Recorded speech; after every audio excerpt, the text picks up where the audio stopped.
अस्सलाम वालेकुम everyone, welcome back to my channel. कैसे हैं आप सभी लोग? उम्मीद करती हूँ सभी खैरियत व आफियत से होंगे और मैं भी बिल्कुल ठीक हूँ अल्हम्दुलिल्लाह से। तो आज दिन की शुरुआत कुछ इस तरह से हुई। सहरी के बाद नमाज़ पढ़ने के और तिलावत करने के बाद मैं सो गई थी। सोकर जब उठी तो मुझे ये पार्सल मिला जो कि मैंने बहुत पहले ही इसे ऑर्डर की थी और ये आने में लेट हो गया। और ये जब आया तो मैंने इसे खोल कर देखा तो ये बहुत ही स्मॉल मिला। जैसा मैंने सोची थी वैसा बिल्कुल भी नहीं था। खैर अल्हम्दुलिल्लाह से मिल ही तो गया। लेकिन मैंने फिर सोचा कि चलो आज मैं इसमें फ़्रूट कस्टर्ड ही बना लेती हूँ। तो मैं लग गई थी अपने डेली रूटीन में।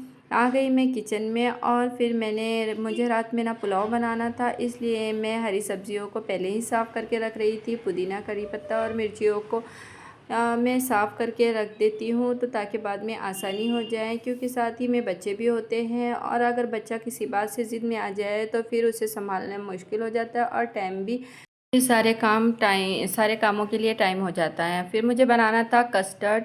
फ्रूट कस्टर्ड के लिए मैंने यहाँ ली हूँ आधा लीटर दूध और आधा लीटर दूध में मैं कस्टर्ड मिलाकर रखूँगी, क्योंकि ये मैं इसलिए जल्दी बना रही थी क्योंकि इसे ठंडा होने के लिए भी काफ़ी टाइम लग जाता है। इसीलिए मैं इसमें दूध डाली हूँ और दूध उबलने के बाद में मैं कस्टर्ड इसमें डालूँगी। तो देखिए यहाँ मैंने काबुली चना भी सहरी के वक्त ही भिगो कर रखी थी इफ्तारी के लिए, और मैं यहाँ 2 चम्मच कस्टर्ड पाउडर लेकर इसका घोल बनाकर मैं इसमें डालूँगी। 2 चम्मच ही लूँगी क्योंकि ये ना ज़्यादा डालने से ठीक हो जाता है, तो मुझे जितना ठीक रखना था मैं उसके हिसाब से ले रही थी। यहाँ पर 2 चम्मच कस्टर्ड पाउडर डाल दूँगी मैं उसमें। और आज है ना रमज़ानुल मुबारक का आखिरी जुमा है। मेरी तरफ़ से आप सभी को रमज़ानुल मुबारक का आखिरी जुमा मुबारक हो। अलविदाए जुमा है। इतने जल्दी आया भी माह रमज़ानुल मुबारक और चला भी गया। हम कुछ नहीं कर सके, लेकिन फिर भी अल्लाह ताला हम सब की टूटी फूटी इबादतों को कबूल करने वाला है और हम सब को इस माह मुबारक के महीने बख्श दे मेरे मालिक, तो बख्शने वाला है।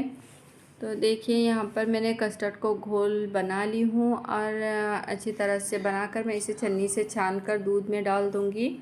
मैं तो बस इसी तरह से सिंपल तरीके से बनाती हूँ कस्टर्ड। आप किस तरीके से बनाते हो तो मुझे कमेंट में ज़रूर बताइएगा, क्योंकि सभी का अपना अपना अलग तरीका होता है बनाने का और मैं इस तरीके से बनाती हूँ। अल्हम्दुलिल्लाह से अच्छा ही बनता है। मैं इसमें सेवइयाँ नहीं डालती, सिर्फ कस्टर्ड डाल के फ्रूट्स डालूँगी और अच्छा बन जाएगा। यहाँ मेरा दूध उबल चुका था, पक चुका था, तो मैं इसमें छन्नी से छान कर कस्टर्ड पाउडर को डालकर इसे मीडियम आंच पर पकाऊंगी। 5 से 10 मिनट में ये थोड़ा ठीक हो जाएगा। मुझे जितना ठीक चाहिए उतना ठीक होने के बाद मैं इसे बंद कर दूंगी। माह रमज़ानुल मुबारक की आखिरी घड़ियां हैं, आखिरी अशरा चल रहा है। अल्लाह हम सब को इसमें ज़्यादा से ज़्यादा इस्तग़फ़ार करने की तौफ़ीक दे मौला, क्योंकि ये इतना कीमती वक्त हमारे हाथों से चला गया और हम कुछ भी ना कर सके। हमारी टूटी फूटी इबादतों को कबूल करने वाला हमारा अल्लाह है। अल्लाह हम सब को बख्श दे इस माह मुबारक के सदक़े से, आमीन। क्या आपने भी कभी सोचा है जब हर दरवाज़े बंद हो जाएं तो आसमान का ही दरवाज़ा खुला रहता है? इसी तरह जब गुनाहों का बोझ दिल से ज़्यादा भारी हो जाए ना, तब सिर्फ़ एक लफ्ज़ पूरी ज़िंदगी का पूरा रुख बदल देता। अस्तग़फ़िरुल्लाह। हमें ज़्यादा से ज़्यादा आज कसरत से जुमा के दिन कसरत से अस्तग़फ़िरुल्लाह करना है, क्योंकि ये माह मुबारक का आखिरी जुमा है। इसमें हमें ज़्यादा से ज़्यादा इस्तग़फ़ार की कसरत करना है अल्हम्दुलिल्लाह, और इसमें ज़्यादा से ज़्यादा सूरह अलम नशरा पढ़ना है। सूरह अलम नशरा पढ़ने से क्या होता है ना, ये जुमे का आखिरी वजीफ़ा है। रमज़ानुल मुबारक के जुमे का आखिरी वजीफ़ा है ये अलम नशरा पढ़ने से। जो हम किराए के घर में रहने वाले हैं, जो रेंट के घर पर रहते हैं ना, अल्हम्दुलिल्लाह से उनकी दुआ जल्दी कबूल हो जाती है कि उन्हें ख़ुद का घर नसीब कर देता है अल्लाह ताला, क्योंकि ये आज़मूदा वजीफ़ा है, आज़माया हुआ है।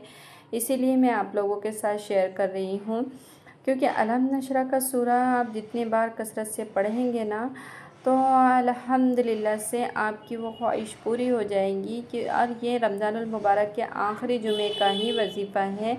और मैं तो कोई उलमा नहीं हूँ, कि मैं आप लोगों को वज़ीफ़े बताऊंगी, लेकिन अल्हम्दुलिल्लाह जो हमने किए हैं, जो आज़माया है, आज़मूदा है, मैं बस वही आप लोगों के साथ शेयर कर रही हूँ। आप भी उसे करिए और पूरा अल्लाह पर भरोसा रख कर करके देखिए। इंशाअल्लाह आपकी भी वो हाजत पूरी होंगी। आपको भी आपका ख़ुद का घर इंशाअल्लाह जल्दी ही अल्लाह पाक नसीब करे। आप अलम नशरा के सूरे को आज ज़्यादा से ज़्यादा पढ़ें और इस्तग़फ़ार को कसरत से पढ़ें। यहाँ शुरू हो गई थी अफ्तार की तैयारी। तो यहाँ मैं इफ्तार के लिए रख दी थी। मैंने यहाँ मीठे छोले बनाई थी दही में डालकर। ये बच्चों के लिए बनाई थी मैंने और बहुत ही अच्छे और बहुत ही टेस्टी लग रहे थे अल्हम्दुलिल्लाह। और यहाँ कुछ आलू रखी थी मैंने, इसका स्टार्च निकलने के लिए, अच्छी तरह से वॉश करने के लिए, क्योंकि मुझे आलू के फ्रेंच फ्राइज़ बनाने थे। और यहाँ अफ्तारी बनकर रेडी हो चुकी थी अल्हम्दुलिल्लाह से। हम सब बैठ गए थे अफ्तारी के लिए और अफ्तारी में इतनी गड़बड़ हो गई थी, टाइम हो गया था, तो हमने सिर्फ उसी से इफ्तार कर ली थी। और फिर बाद में मैंने कस्टर्ड तैयार करके बच्चे लोगों को दी थी, क्योंकि अफ्तारी में टाइम हो गया और टाइम का पता ही नहीं चलता।